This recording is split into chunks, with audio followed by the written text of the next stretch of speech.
All right, Phil, let's talk about Pellegrino Matarazzo, because we're Yeah. obviously thrilled that an American is getting this opportunity to manage a team in La Liga. Was this the right time? Do you like the hiring? I think he's got a bit. Listen, I think it's good and also bad. Let me explain. So it's good I like because that. Here we listen, go. he's taken over. He's taken over a squad that I think he can get more out of, and the kind of football that he wants to play.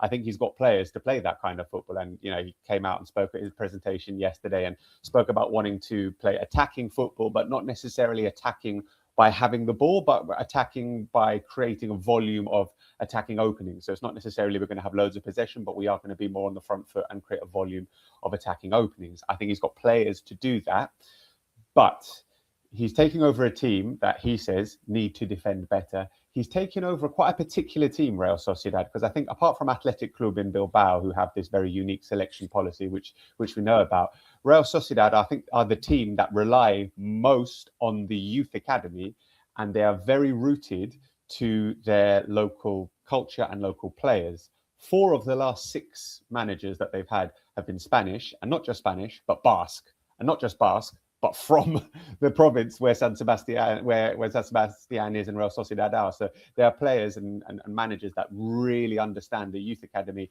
and understand what Real Sociedad is all about. I'm not saying it can't work for an external manager, but yeah, one of those managers that wasn't Basque or Spanish over the last 6 years was David Moyes, and yeah, that didn't go amazingly well. So yeah, I mean, like I said, he's taken over a squad that should be doing better. There is a lot of huge margin for improvement, and he's got some really good players there. I don't know what his track record is in terms of bringing youth players through and working with youth players and focusing on the youth academy. That is something he's absolutely going to have to do with Real Sociedad. I was looking through the squad, and I think it's literally half the squad are youth academy products. So it's players that have been promoted from the youth academy into the first team. Like that is something that Real Sociedad do season in, season out. Aren't they very good, Phil, as well at recruiting players for loan? It might be from a Real Madrid or a Barcelona, but a top youth product that isn't going to get playing time at some of those bigger clubs in La Liga, and they develop them there as well. Yeah, they're good at that. They're also good at, I mean, this summer, they made a couple of quite eye-catching signings right at the end of the transfer window, and they brought in players who were big names who were looking to kickstart their season again, their career again. Carlos Soler and Gonzalo Guedes, who were 2 players who at one point or another were really highly thought of in Europe and had big moves to big clubs, and it didn't necessarily work out. So yeah, there is quality there. There is Take Kubo as well. So I don't know if you guys are overly familiar. Oh yeah, I love Take Kubo. Yeah. He wasn't in the Guardians top 100, but at some point he could have been, because he is a monumentally talented player who has frustrated the hell out of his last coaches. Like they've wanted to sort of get and grab him and say, Taki, do what I'm telling you to do. You've got so much potential, but you're not living up to it. So I think Matarazzo there has got a player who, if he gets right, can be a serious game changer. And then you've got Oyarzabal, who's basically the starting number 9 for the Spain national team. You've got Barrenechea, who's another youth academy product on the left. Gonzalo Guedes, Soler. You've got the new Martin Zubimendi to work with, John Gorrachategui, who has taken over from Zubimendi in that role and is looking really good. Defensively, there's work to be done. They're letting in too many goals, and they've only won 4 of 17 matches, which is why they've got a new manager. And he's taking over last season. Imanol Alguacil was, club legend. He left after 6 years. He led them to European football, winning the Copa del Rey. It was a glorious era for them. They promoted from within. The B team coach took over, and that hasn't worked out. So you see what I mean when I say it's good and bad. Like, it's a kind of difficult place to take over, but if he gets it right, there's the potential there to do something really quite special. You mentioned Zubimendi. They lost Mikel Merino. They lost Lenormand, right? 2 years ago, those 2 guys went out the door. So they've lost a lot. And Phil, the reason I asked that or say that is because for a couple of years when we do our Serie A preview over when I work at Sirius, I always ask, like, I would always ask, who's that other team? Like, who's the other team that you would want to watch? And everyone says more often it was Real Sociedad, right? They attack, they get forward, they got young energy. So we kept an eye on Real Sociedad. So to be in this mess is and it is a little bit of a mess right now, is kind of quick, right, for them. And I know they lost some big names, but it's happened pretty quickly. Yeah, I mean, those two players that you mentioned, Tone, were really important for them in Zubimendi and Merino. Look further back, there've been some unbelievable players there. Martin Odegaard was there. Alexander Isak was there. You know, we're talking about serious quality Sorlot, players. Sorlot did well. Sorlot, who really should have stayed there, to be honest. I don't know why they let him go, but they could really have done with him. So yeah, it's been a spot with lots of quality. I think, you know, the players that Matarazzo's got to work with now it's a little bit lower in terms of standout world-class quality than perhaps in past years, but there's still some great players there. And Real Sociedad have been a team that have been good to watch. They're also quite a physical team. They're quite a dirty team. I think they lead La Liga, or in terms of fouls per game, they are there or thereabouts. But in terms of yellow cards and red cards, they're one of the lowest. So they're dirty, but they're clever with it as well. Jimmy, you might have fit in there, man. Hey, I would have been a nice Jimmy might have fit in perfectly. Perfect. I love dabbling in the dark arts. So yeah, that was the name of the game. Phil, hey, I'm curious because I know Matarazzo has a lot to gain with this job. Of course, if he fails, you know, then he's kind of back to where he is now, or prior to this job. But in switching lanes, you've covered La Liga for a long time. Help us understand Johnny Cardoso's situation, given that he played so well, Real Betis, and had some good moments. Makes the transfer to Atlético Madrid. People are kind of thinking, "Whoa, is he on that type of path?" Had some starts, subbed off at half a couple of times, got injured. But just where do you see him for Atlético Madrid in the future? And then help a lot of the fans say, is he the right guy to get to kind of grasp an opportunity with the U.S. men's national team in the summer of 2026? Okay, I'm going to say what I said before. So there's good and bad news here. So there's good and bad news with Johnny Cardoso at Atlético Madrid.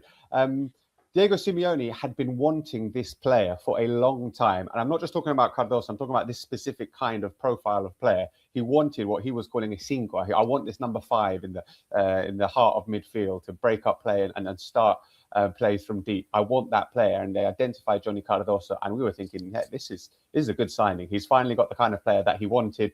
And he's gonna play a lot. We're going to ease out Koke in the middle of the park. It's going to be a revolution. And he started the first 3 games of the La Liga season. And then he got injured. And then he didn't start another game for 2 months in the league.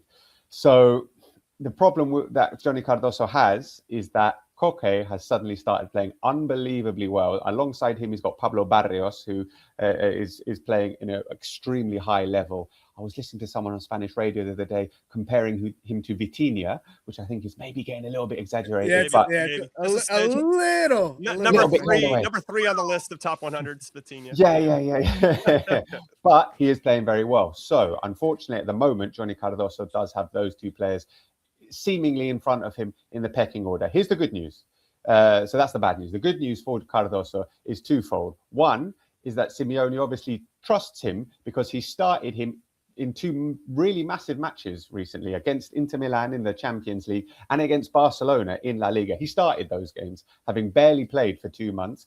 Simeone trusted him to start those games. And also, with Diego Simeone, he is a manager that will have you on the sidelines for a while and then suddenly be all about you, absolutely love you, and you're playing absolutely every game. It is not definitive with him at all. So the fact that this has been a slightly rockier start to life at Atlético Madrid than Johnny Cardoso, and like most of us expected, I wouldn't say that that's too negative because he is going to have a future here. Koke, for example, he's 33. He's not going to keep playing like this for a while. And we're going to see Cardoso in the starting 11 sooner rather than before the end of the season, definitely, because he needs those minutes, obviously, for the World Cup. And I would say, within the next couple of months, Cardoso is going to be coming into that starting 11 and finding a place there because he is the player that Simeone identified. He wanted him. The idea was to kind of build a midfield around him. So it is going to happen, but it hasn't happened yet. And in a World Cup year, that is obviously disappointing. All right, I'm feeling better about that situation right now, Phil. Thank you. Yeah, no, I appreciate that. So Phil, last question for us. We could talk to you all day, and we appreciate your time. So I'm glad you brought up Atlético Madrid and Johnny Cardoso. And Chuck, that was a good question because I had some thoughts about that too. But Matarazzo's first game in charge is against Atlético Madrid.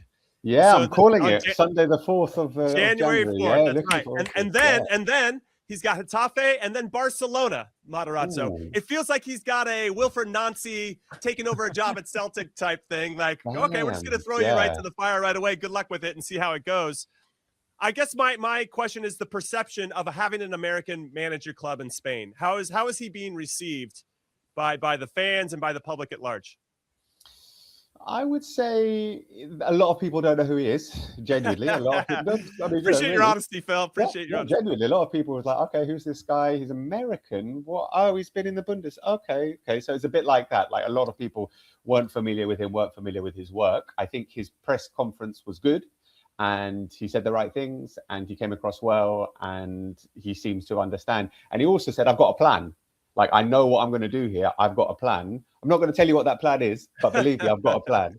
Which I think people were kind of reassured to hear that. So when anybody is appointed from outside of Spain, it's taken with a little pinch of salt. When someone's appointed from outside of Europe and they're not South American, then it's what's going on here. So to have a North American coach in the league is certainly eye-catching and a bit of a surprise, but I think he is used as someone who does have European pedigree but going back to what I said at the start, this is a very, like, I don't want to say parochial, provincial, but it is a club that is all about its local people, local identity, often local coaches. So to have someone come outside and very far away outside as well, it's a big change for them. So it's the last person that did that David Moyes? They had in terms of a foreigner, I think there was David. And how'd that Moyes, go? Just want to make sure we understand. Again, I mean, I actually think he had a lovely time because he lived in San Sebastian. He lived in an amazing hotel in San Sebastian. I think like to go out for his tapas and pinchos and glasses of wine. But in terms of the team, not amazingly. No. Oh man, it is a beautiful place. I have to admit that. It's the first time I got to go into Spain and try some tapas, and I was like, this is a nice place. It is. He will like it. He will like it. He will enjoy his life, and hopefully the fans will enjoy watching his team as well. But it's a terrific club. The stadium's brilliant as well. The city's magnificent. So, like I said at the start, if he gets it right, there is the potential to do something quite special. Well, he's got 3 games here early on: Atletico, Getafe, and Barcelona, to see if he can make it work. Thankfully, he's got a little bit of time, couple weeks. Actually, not that much time. What, you got 11 days, 10 or 11 days to get everybody on the same page. So we're praying for you.